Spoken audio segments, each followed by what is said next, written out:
આપનું નામ? ગોવિંદભાઈ સોલંકી. બોલો. હું રિટાયર્ડ ડ્રાઈવર છું આરએમસી અને છેલ્લા અમારી આ સમાજ છે છેલ્લા 5 વર્ષથી સફાઈ કામદારની ભરતી વિશે માંગણી પણ સંયુક્ત ઓર્ડરથી માંડીને ઠરાવો થયેલ છે. તો આ બાબતે આની પહેલાના કમિશનર સાહેબ હતા ત્યારે પણ માંગણી થયેલી હતી.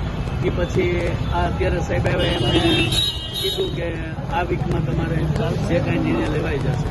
તો આજે બધા અમારા યુનિયનના પ્રતિનિધિઓ, આગેવાનો અને સમાજના પટેલો તો આ તમામ માંગણી કરવા માટે અને માંગણી અમારી મૂકેલ છે, છતાં ઠરાવ પણ થઈ ગયેલ છે. આજે ઉગ્ર વિરોધ કરવામાં આવ્યો તો લાંબા સમયથી લાંબા સમય અને છેલ્લા આ 5 વર્ષથી 2100 માણસોમાં સફાઈ કામદારની કામગીરી માં ચલાવે છે. તમારા મતે કેટલા કામદારો હોય તો રાજકોટ જો સ્વસ્થ અને અમારા સફાઈ કામદાર નિષ્ઠાપૂર્વક અને સારી જ કામગીરી કરે છે, છતાંય એ લોકોને કામગીરી ડબલ આપીને અને આટલા વોર્ડની કામગીરી પૂરી કરે છે.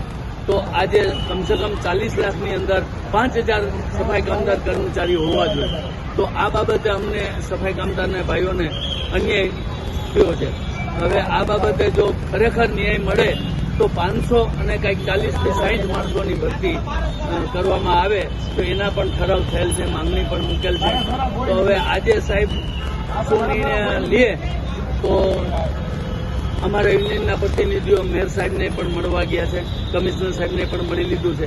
હવે સાહેબ શું નિર્ણય લે એના ઉપર હવે આગળની કાર્યવાહી આગળની શું કાર્યવાહી છે? હવે આગળની કાર્યવાહીમાં તો જો અમને ન્યાય નહીં મળે તો તમામ બોર્ડની કામગીરી ઠપ કરવામાં આવશે.